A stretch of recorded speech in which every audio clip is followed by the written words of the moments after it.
Very, very careful. Hi, students and teachers, wherever you guys are at in the world. I hope everyone is healthy, happy, and safe. Thank you guys for joining us.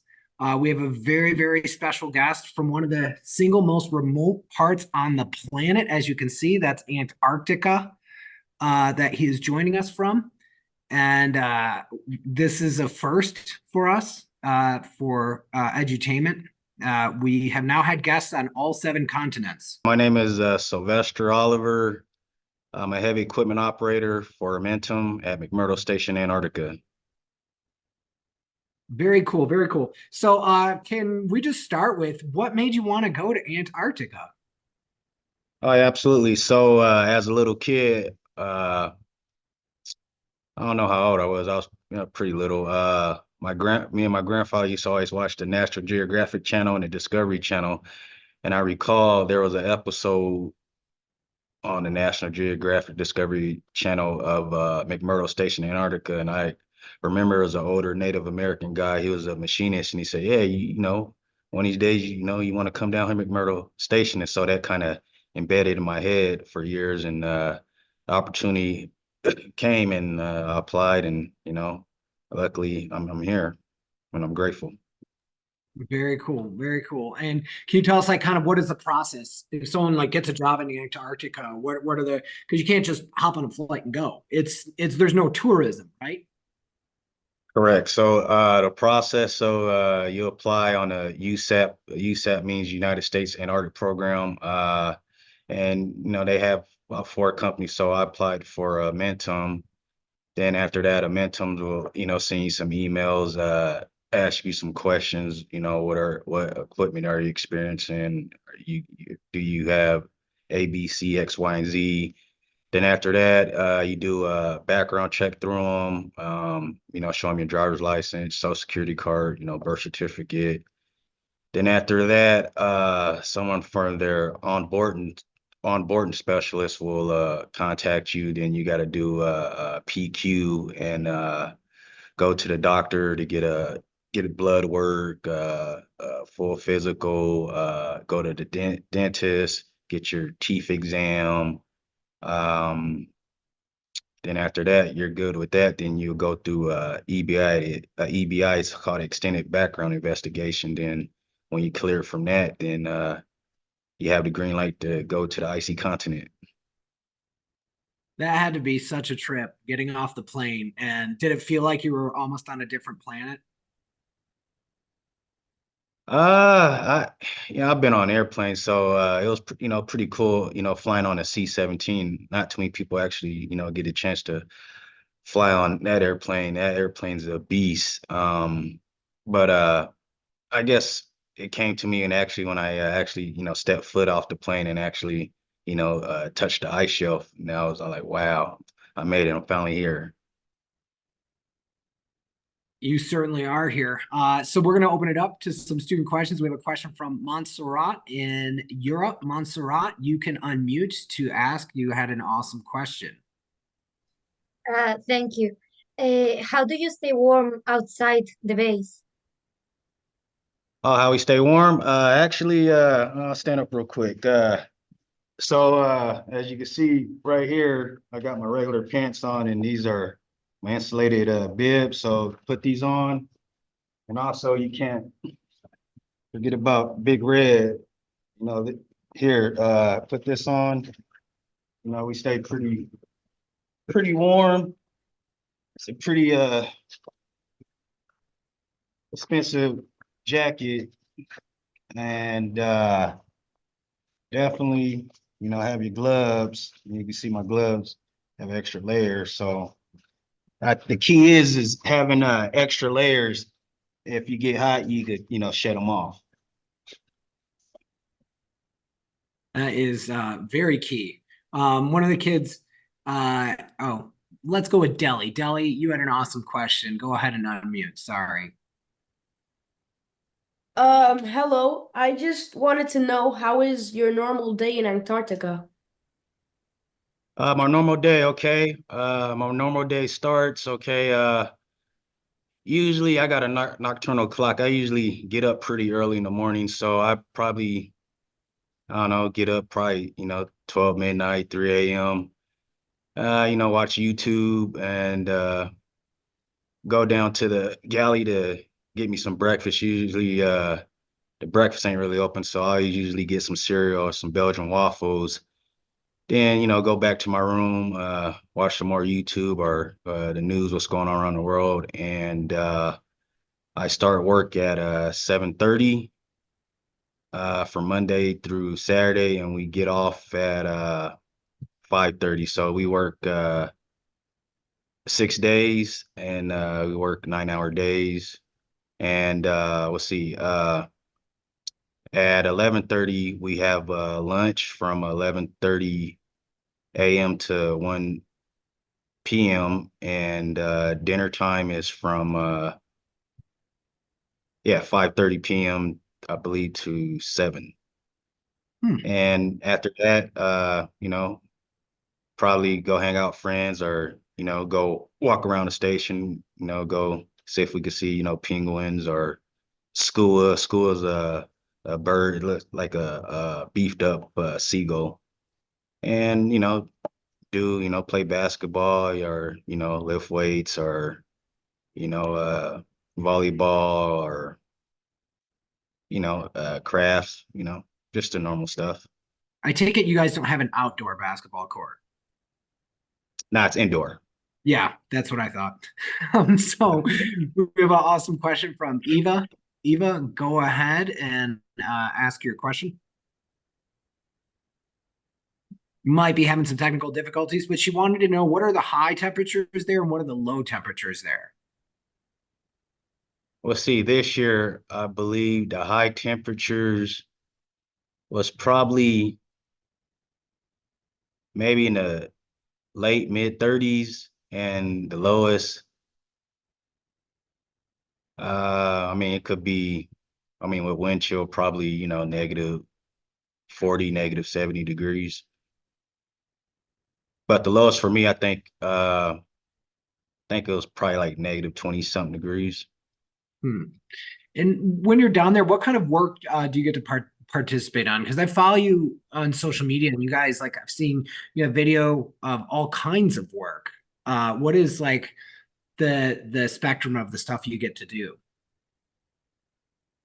So what I do, I'm a heavy equipment operator. So we groom the airfields for the big C-17 planes and the Hercules LC-130s.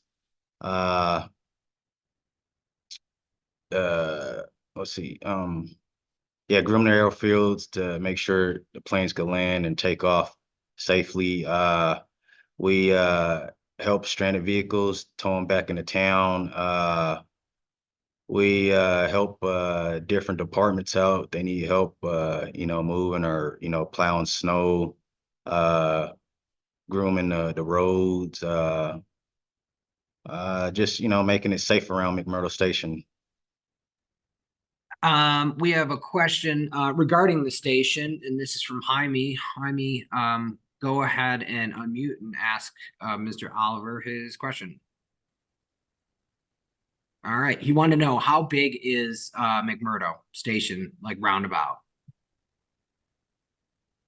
Well, you could say McMurdo Station is probably like a small mining town or a very small college.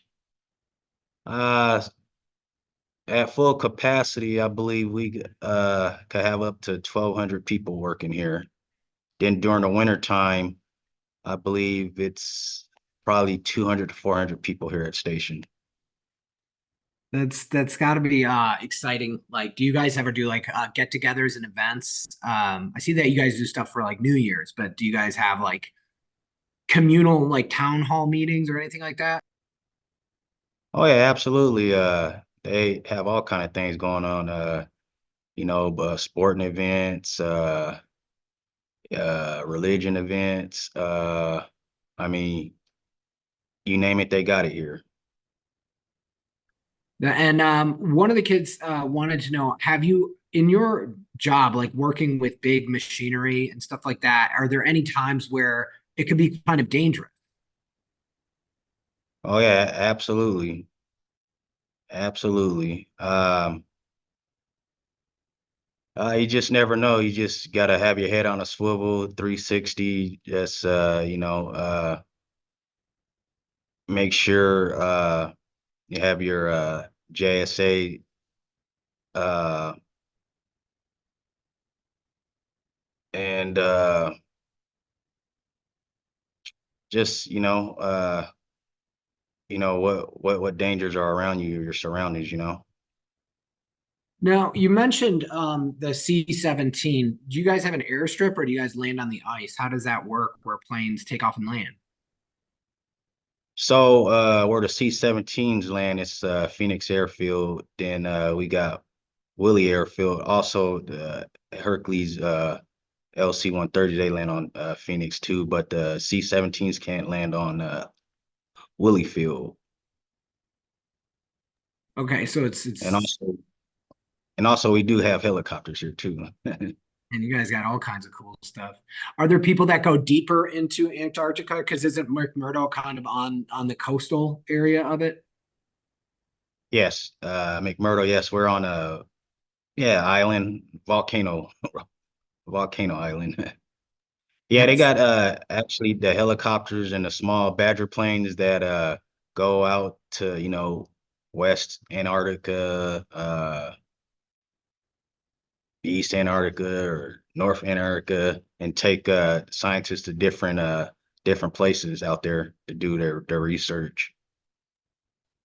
that is wild. So we have a student question from Paul. Paul, go ahead and unmute. You can ask. Hello, my question is, when you went for the first time to Antarctica, how did you feel? I felt very excited. I always wanted to come here and like I said, I always wanted to, travel the world and this is actually the hardest continent to go to. So yeah, I was very humble about it. That had to be like so. One of the kids, they want to know if you could go back and tell your younger self that, hey, I'm going to work and live in Antarctica. What do you think your younger self's reaction would have been? Uh well, probably, no way. There you go. So we have a question. What is like the jet lag situation? We got quite a few questions from the kids about that. Did it take a while for you to acclimate to the time difference? Yeah, it probably took me a couple of days. I And bet it wasn't really, that difficult. I just, you know, uh, you know, s- just stayed up a little later and just went with that. So it and wasn't too bad. yeah, yeah. And I don't know where this question came from. Some kid just asked, do they ever eat penguin down there? Is that a thing? I'm not aware. Do people eat penguin? No, not today, but I guess back in the days when Shackleton and Scott were down here, yeah, they definitely ate penguins and seals and stuff like that. I saw because I follow you obviously on social media. I saw you guys were excavating some older, it looked like a shack kind of thing. Do you guys ever come across like older like stuff buried or anything like that from previous exhibitions? Expeditions, sorry. Uh, I'm not sure, but if they did come to Old Shack, I mean, I guess they couldn't really do nothing with it because of the Antarctic Treaty. I guess you gotta, get all the scientists and all the other countries involved with it and go from there because, the stuff's pretty historic. And what kind of forms of transportation do you guys have down there when you're getting around?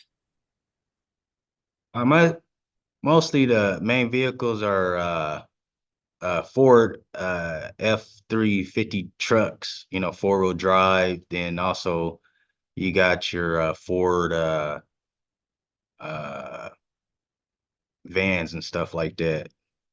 So mostly Ford vehicles. Some kid asked an interesting question that I didn't think about this. Does Amazon deliver down there to you guys? So Amazon does deliver, but they deliver in Christchurch, New Zealand. So mostly all our mail and cargo will come from the C-17 and the Hercules LC-130. Now, I like to think, because of your stuff on socials, like you are an adventurer.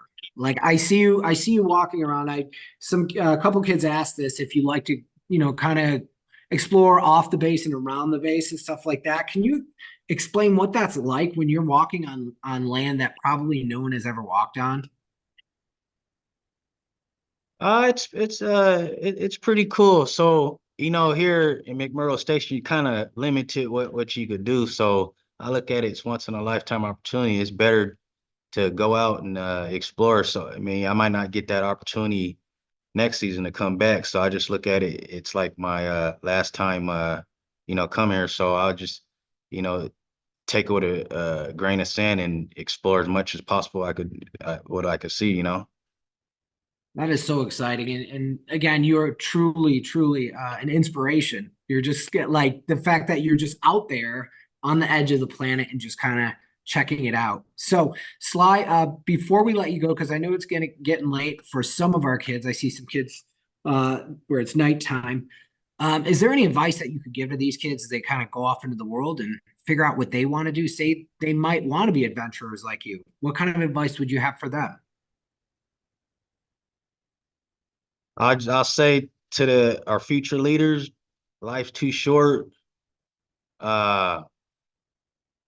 Shoot for the stars.